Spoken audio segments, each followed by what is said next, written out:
बिस्मिल्लाहिर्रहमानिर्रहीम। अल्लाह के नाम से शुरू जो बड़ा मेहरबान निहायत रहम वाला है। मैं तेरे नाम से आगाज किया करता हूँ और तू मेरे हर काम को आसान बना देता है। शुक्रगुजार हूँ उस पाक परवरदिगार का जिसने जीने के लिए एक और दिन, खाने के लिए बेशुमार नेमतें और आप तक ये वीडियो पहुंचाने के लिए आवाज से नवाजा। ईमान के इस नगर में आपको खुश आमदीद कहते हैं। बरगद के दरख्त के नीचे कुर्सी पर बैठे एक खामोश तबा बूढ़े से एक मनचले ने तंजन एक सवाल पूछा। बाबा जी, सुना है जिस औरत से आपकी शादी हुई थी वो बड़ी खतरनाक औरत थी और आपने डर के मारे उसे तलाक दे दी। बगैर गुस्सा किए बाबा जी की तरफ से एक मुतमईन जवाब आया, हाँ, अल्लाह बख्शे उसे, बहुत अच्छी औरत थी। एक नौजवान ने जरा ऊंची आवाज में कहा, लेकिन बाबा जी लोग कहते हैं वो बड़ी खतरनाक औरत थी। बाबा जी कुछ देर खामोश रहे, फिर कहने लगे, कहते तो ठीक ही हैं, वो वाकई बहुत खतरनाक थी और हकीकतन मैंने डर के मारे उसे तलाक दी थी। ये बात तो मर्दानगी के खिलाफ है। औरत से डरना कहां की बहादुरी है। नौजवान जोशीले अंदाज में बोला। बाबा जी ने बहुत पुरसुकून जवाब दिया, मैं औरत से नहीं डरता था, मैं तो उससे डरता था जिस तक उसकी रसाई थी। जवानों ने हैरत से एक दूसरे को देखा। ऐसी औरत को तो जहन्नुम में होना चाहिए था। ला हौला वला कुव्वत। कहां आप जैसा शरीफुन नफ्स आदमी और कहां वो औरत। अच्छा किया जो छोड़ दिया। नौजवान के लहजे में गुस्सा था। बूढ़े की मुतजस्सिस जिंदगी का पिटारा खुलकर सामने आ गया था। तजस्सुस खत्म हुआ, अब बारी बारी मुंतशिर होने लगे। जाने वालों ने उन्वान पढ़ लिया था। कहानी खुद बनानी थी। जो रह गए थे वही थे जो असल कहानी जानना चाहते थे। अब बूढ़ी आंखों में इज़्तिराब उतरा। मैं भी ऐसा ही सोचता था कि उसे जहन्नुम में होना चाहिए था, तभी मैंने उसे जहन्नुम जैसी जिंदगी दी थी। ये तब की बात है जब मैं सरकार के यहाँ 1 रुपये माहवार पर मुलाजिम हुआ करता था। मेरी माँ चाहती थी कि मेरी शादी हो जाए। रिश्ता ढूंढा गया। एक मूंगफली फरोश की बेटी मेरी माँ को पसंद आई क्योंकि वो सलीकामंद, खूबसूरत और एकदम खामोश तबा थी। मुझे इस रिश्ते पर एतराज था कि वो एक मूंगफली बेचने वाले की बेटी थी। मजदूर की औलाद को पेट की फिक्र रहती है, तरबियत की नहीं। तरबियत बड़े घरानों में की जाती है जहां फ्लास आंखों की रोशनी छीनने से कासिर हो। वो क्या तरबियत देगी मेरी औलाद को। लेकिन वो लड़की मेरी माँ को ऐसी पसंद थी कि अम्मा उसके अलावा किसी का नाम नहीं सुनना चाहती थी। फिर वो ब्याह कर मेरे घर आ गई। रुखसती के वक्त उसके बाप ने मुझे कहा, मेरी बेटी सीधी सादी है, इसे दुनियादारी का कोई खास पता नहीं है।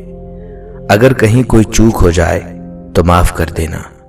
बड़े दिल वाली है, अपने साईं को खुश रखेगी।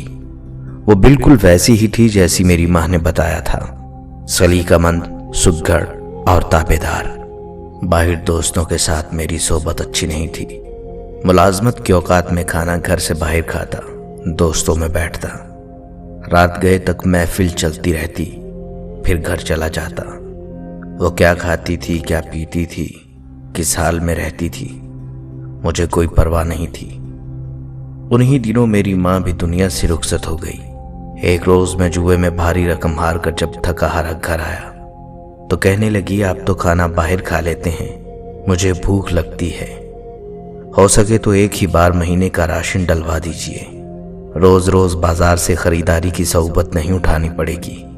उस मूंगफली बेचने वाले की बेटी की इतनी औकात कि मुझसे मुतालबा कर सके। मुझे तैश आया, आई तुम जैसे बहुत बड़े बाप की बेटी हो, आओ तुम्हें महीने भर का राशन दिलवाऊं। अपनी औकात देखी है। मैंने गुस्से में आकर उस पर हाथ उठाया और बहुत कुछ बकवासात किए। मैं ये नहीं सोच सका कि आखिर उसे जिंदा रहने के लिए रोटी तो हर हाल में ही चाहिए थी। वो जिस्मानी एतबार से काफी कमजोर थी, मार बर्दाश्त नहीं कर सकती थी। पशेमानी थी या क्या, वो 2 दिन तक बिस्तर पर पड़ी रही।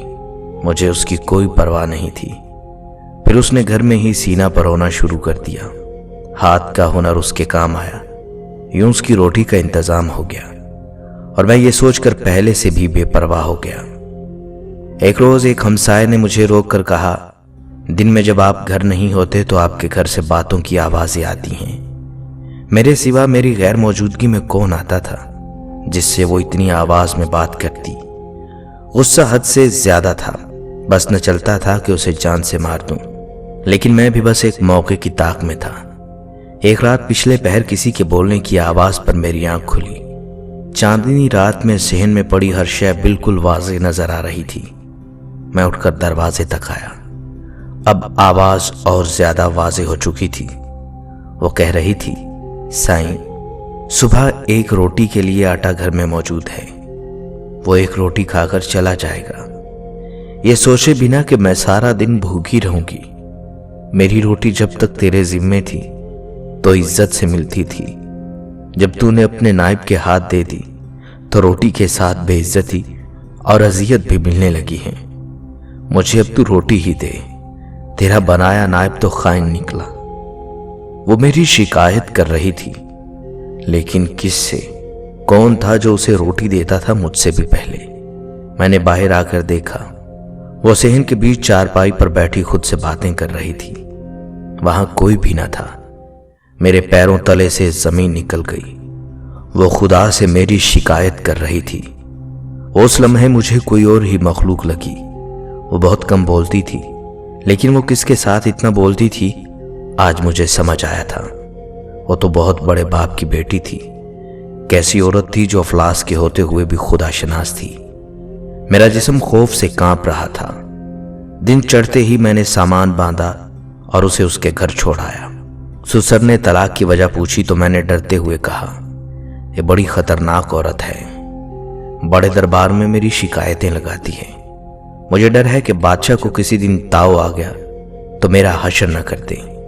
हकीकत ये थी कि मैं उसके साथ इंसाफ नहीं कर सका था। उसका बाप घर की दहलीज पर खड़ा था। मेरे पलटने पर कहने लगा, मैंने तुम्हें कहा भी था इसे दुनियादारी नहीं आती। वो तो बस साईं को खुश रखना जानती है। उसकी मुराद खुदा से थी और मैं खुद को समझा था। जब मैं वापिस आया तो मुझ पर इंकशाफ हुआ कि रात उसने यही मांगा था, तू खुद मुझे रोटी दे, तेरा नाइब तो खाइन निकला। और आज नान और नुफ्के का इख्तियार मुझसे छीन लिया गया था। मैं बेतहाशा रोया। उसका साईं बहुत बड़ा था। उसकी रसाई जिस तक थी वो तो दो जहानों का रब था। वो जिसकी एक रोटी मुझ पर भारी थी, वो उसके लिए क्या नहीं कर सकता था। मैं वाकई डर गया था। मैं आज भी डरता हूं, कहीं मेरे हक में उसने कोई बद्दुआ न कर दी हो। ठीक कहते हैं लोग, कहां मैं कहां वो। बूढ़ी आंखों में नमी उतर गई थी। मैं कोरे चश्म उसे पहचान ना सका। मैं नहीं डरता था, हालांकि डरना चाहिए था। उसके साईं ने तो पहले ही कह दिया था कि औरतों के मामले में खुदा से डरो।